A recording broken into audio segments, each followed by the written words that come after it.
Hi, Alan. Maya Taylor, Yahoo Sports. Congrats on the honor. I was just wondering, what do you feel like was one of your most career-defining moments? Um,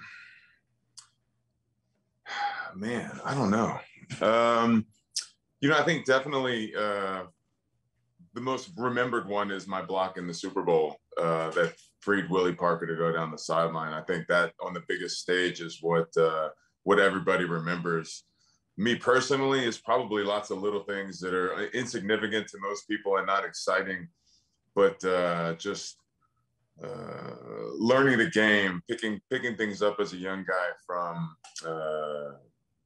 the older guys, from the guys that have been there before. Those moments are career defining for me. Learning from those guys set me on a path to where I am right now. Thanks. Congrats again. Thank you. Thanks, Maya. Next up, Nate Davis. Hey, Alan. Nate Davis with USA Today. I asked Hutch about this yesterday, but just what does it mean to play guard and actually get the recognition that you finally are getting as a Hall of Famer? And then also, like, just if you could reflect, like, you had a Pro Bowl year at left tackle too. Did you ever consider making a switch to the dark side if being a left tackle is indeed the dark side? Thanks. It is a little vindication playing a position that's maybe looked over a little bit, especially in the Hall of Fame process. When I came into the NFL, the philosophy was, generally speaking, that you could plug anybody in at guard. The tackle that doesn't make it out as a tackle, will just slide him in and he'll play guard. And, I think Hutch and I kind of helped redefine it a little bit to where it is now, to where we need some guys in here that, are big guys that can move and use them in space and kind of bring a little more dynamic action to the game, is kind of what I think the two of us brought to the game. My year out at left tackle was the easiest year I've had on my career, on my body. You're never on the backside of a player when you're a guard. But when you're the left tackle, you're on the backside of a run play, you really are on the backside. You're sealing a guy off, or you're chasing down a linebacker and sealing him off. I never felt fresher after that season of left tackle. So I still give my left tackle buddies, give them hell for stealing all the money out there. They're just out there cheating. So it never crossed my mind to stay out there. I wasn't having near as much fun as I was at guard. Thank you, Nate. Brian Batko. Hi, Alan. Congratulations. How are you? Good. How's it going? Good, thanks. It's funny to look back on and laugh at now, I guess, but you had that famous quote when Ben made his first start for the Steelers as a rookie that you weren't necessarily excited to go to work with some little young kid out of college. How crazy or surreal is it now to see your former quarterback at 39 years old, 18 years in, and now he's the one who's about to play behind a bunch of unproven guys on that Steelers O-line with DeCastro gone and maybe even taking snaps from a completely new rookie himself? Yeah, Ben and I had a little short discussion about that moment when I was doing some coaching during summer camps a couple of years back. And, he sees where I was coming from at the time. When I said those words, they were just really out of passion for the team and not really Ben himself or a slight against him. It was just about where we're as a team, we're trying to get. And, how many teams lose their starting quarterback and it's an exciting moment, was where I was coming from. But, it's great to see him continuing on and playing and doing at a high level and leading and being the leader that he's become is pretty special to watch. Thanks, Brian. Scott? Scott Ravelet with the Advocate in Baton Rouge in New Orleans. Alan, I want to ask you about your college influences. What in your college career, or who helped set you up for the success you had in the NFL? Coaching wise, it was Hal Hunter for sure. Hal pushed me beyond my limits, held me to higher standards than the rest of the group, and really pushed me to become more of a player, more of a complete player, not to rely on just what I had already brought to the game, but what I could continue to bring or bring down the road as I continue to develop. Definitely him, and definitely Kurt Hester, strength coach at the time, really just pushed me beyond all physical limits that I had ever seen or been near, and just really sucked the life out of me as far as just pulling everything he could out of me to make me a better athlete, and definitely continued with his philosophies throughout my career. Thank you, Scott. Caroline? Hi, Alan. Caroline Faneca, Pittsburgh Post-Gazette. I wanted to ask about a couple of anniversaries that are coming up this fall. One is 20 years of Heinz being open, and the other is 9/11. What do you remember from that season and like the emotions of playing following 9/11? Man, just the break and going through that as a country, and then the moment of actually being able to come back and play, and for people to kind of move on just a little bit in this moment, this little sanctuary of a football arena, a game, and kind of celebrate that we're all still here, and we're still going to keep fighting and striving on, and to kind of be in the middle of all of that, right? You're down there on the field, and you're in the middle of all that, and all that emotion is going on, was definitely a heavy moment for me going through that day. Thank you, Caroline. Jeff? Hey, Alan, Jeff Hathorn from KDK Radio. Congratulations. Thank you. You had mentioned some of the people you had learned from. What was the impact in your career, and what did you learn from working with Dermontti Dawson early in your pro career? Man, just what a guy. I mean, what a guy, what an athlete. I was never the kid who grew up and pointed at somebody and said, I want to be that guy. That's who I want to be when I grow up. And man, here I am. I'm a grown man. I'm in with the Pittsburgh Steelers, and I get a couple of weeks around Dermontti, and I was like, I want to be this guy. I want to be what he means to this organization. The things he was able to do, I still don't understand how he was able to do it. I can remember a story where it's a summer training. We're just in there in Three Rivers, going through it, no pads. And the job was for Dermontti or I to pull. And I was like, no way can Dermontti get this guy. I totally ignored what he had said. And I blocked down on a 2 technique, which is just inside of me. Coach yells at me and tells me to get out of there. We get down on the line of scrimmage again. I do the same thing. No way Dermontti could get this guy. He's totally a man removed from him. Same thing happens. Coach just comes over there just yelling at me. And I was like, Coach. And he's like, just go. And I was like, all right, I'm just pulling. And sure enough, I pulled the next time, and I look back there, and Dermontti's not only got the guy, he's just totally whooped him and sealed him off. And I was like, all right, hands off. Dermontti's got it from there. And that was an eye-opening day for me, watching him do that. And from that point forward, I've always had my eyes on him. Thank you, Jeff. Jim Wexell? Hi, Alan. Jim Wexell, Steel City Insider. Hope all's well with your family. Everybody's good. How's it going, Jim? There we go. All right. Good, man. Hey, there's a guy the Steelers just picked up. I'm sure you've been watching him a long time, Trey Turner. Give Steelers fans a scouting report on what to expect. And, I'd just love to hear your stream of consciousness thoughts from your pro career, whatever you got. And, the Dermontti stuff, the left tackle rant, you've perfected that by now. It's beautiful. Man, Trey's a hard worker, and he's definitely brings a passion and a little veracity to the game. And I look forward to seeing him pull that out in the black and gold and kind of get back to that. Kind of the off year that for whatever happened, I lost track of that out there in San Diego, I believe. But I think it's a good thing, exciting things for Trey. Rants from through the years, man, there's a bunch, man. Just loving Pittsburgh, man. I just love it. It's home, and it's always great to get back, and I can't wait to get back again now that we're moving around the country a little bit here. But just great. Love me some Pittsburgh. Thanks, Jim. Joe Rudder? Hi, Alan. Joe Rutter with the Pittsburgh Trim. Hey, you touched on it earlier when you were asked a little bit about that Ben as a rookie and that comment, and you talked to him a couple years ago about it. Were there some hard feelings on his part, or was it more just kind of you guys joking around? He understood where I was coming from.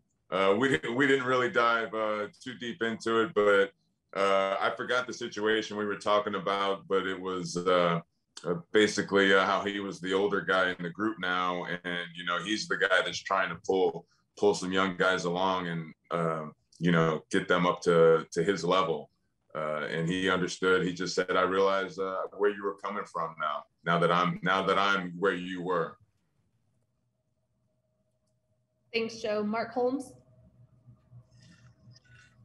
Yes, Alan, congratulations on becoming head coach of Cox High School. Man, who we facing here, man? We got all kind of guys I'm lined up against right here. That's actually the 77 Cowboys, so forgive me. Okay. I'm wearing the gold here. I'm wearing the gold. Okay. You started your career, and congratulations, of course, on getting into the Hall of Fame. Guards don't usually get much love, so it's great to see two of you guys going in. Starting your career out with the Cardinals and the Jets and then going to the Steelers, what was the change like for you between those two franchises and then ultimately being with one of the greatest franchises in football?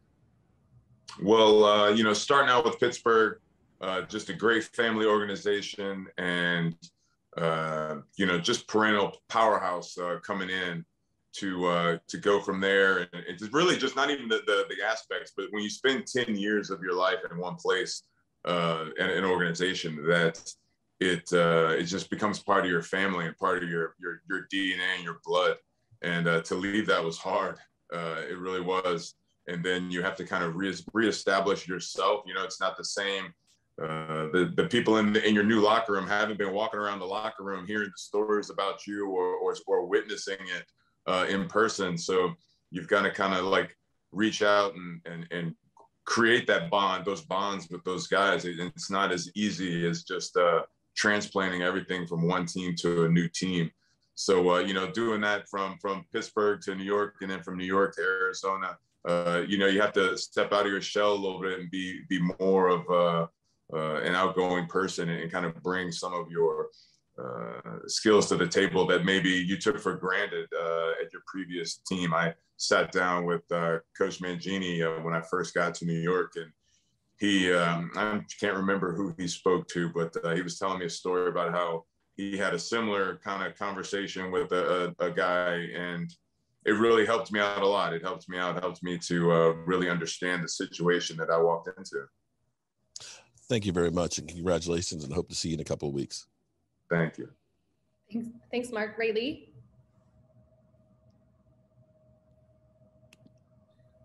Hi, Alan. Rayleigh here with KDWN 101.5 FM, 7:20 a.m. The Talk of Las Vegas. First off, I want to congratulate you on being inducted into the Pro Football Hall of Fame. What an honor. My question for you is, with such a successful career, what were the things that motivated you to be the best version of yourself that you could be? For me, it was the everyday things, the everyday battles that kept it fresh for me, the week to week, not looking down the road at the big picture, but just always trying to improve on who I was, that each and every day when I went and stepped out on the field or in the weight room, that there was a better version of me that could come off the field, that I could continue to work and get better. And that's really what's always pushed me or motivated me was trying to be better, because regardless of who you're going against on that field, there's always somebody better on another field, right? So you're always practicing against somebody who's better and always trying to improve. And it's a never-ending battle until it's all over. Thank you, and congrats again. Thank you. Thank you, Ray. Alex Fleming. Alex Fleming, Florida Sun. Congratulations, Mr. Faneca. How are you today? Good. How are you doing? I'm great. I'm stuck at work. That's why there's no picture, but I wasn't going to miss this. Mr. Faneca, I guess my question was, you're a Hall of Fame guard. There's not a lot of love for guards or linemen, if you will, in the Hall of Fame. You and Hutchinson this year, it's beautiful. Could you explain to us how dark the trenches can get? how dark they can get. Man, you know, lots of things are happening down there in the trenches. There's nothing probably darker than being at the bottom of a pile fighting for a football a fumble that was loose. Those are the real dark times when all kinds of things are happening. But you know, it's playing on the offensive line, defensive line, especially on the inside, is a relentless game. There is no front or back side of a play. You are always at the front of it.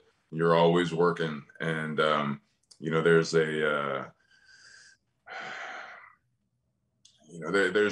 unforgiving toll on your body for being at the forefront of every single play for an entire game, every practice. It just is, and that's just the way interior linemen are built, right? That's what we're good for. That's what we do. But it's definitely it's a taxing and fun, and it's a battle of wills down there. Moving a man against his own will is been told before by many an offensive line coach in the past, is what it's all about.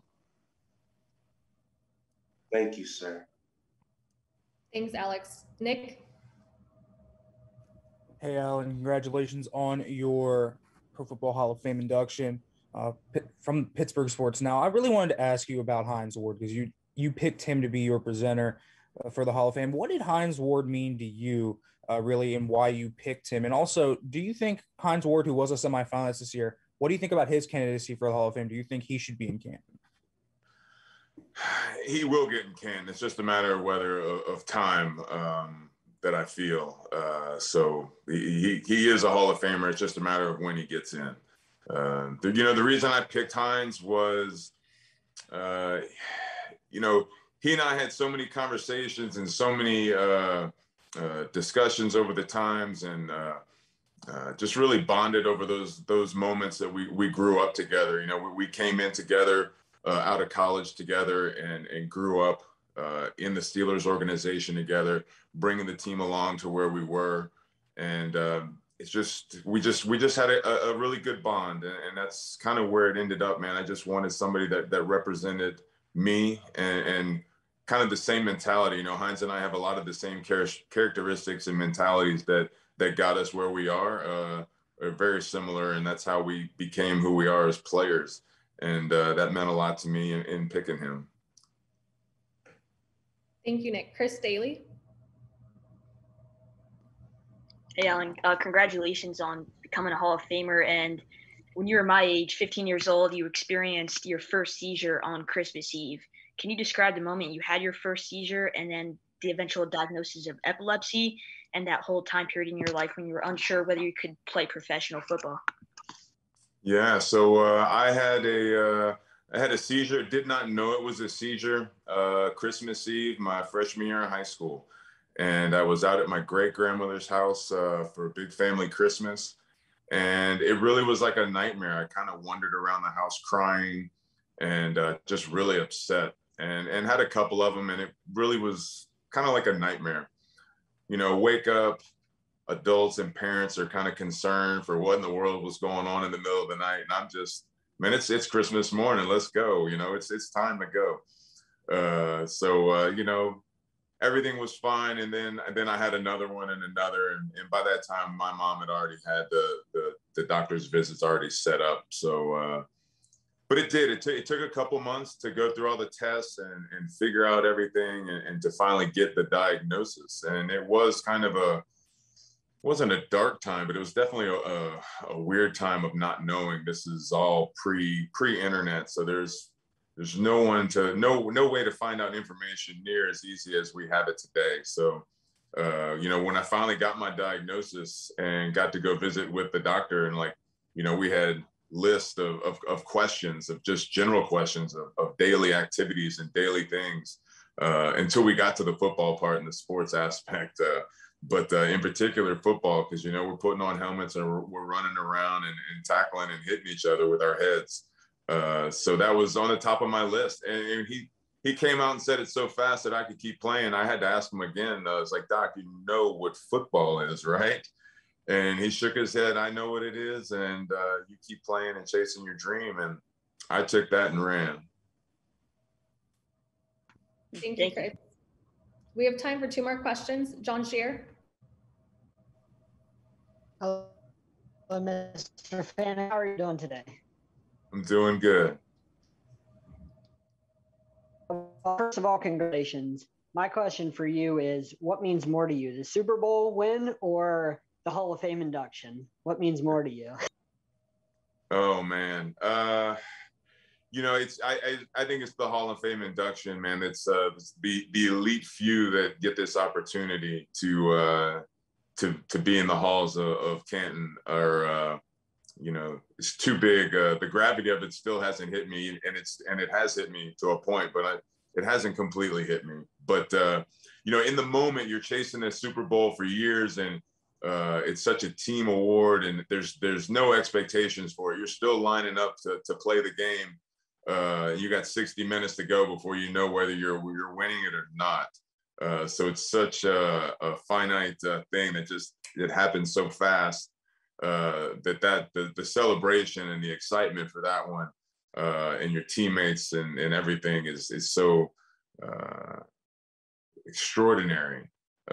Versus the knock on the door. The excitement is huge, but you're expecting it a little bit and anticipating it, whereas you don't get that with the Super Bowl.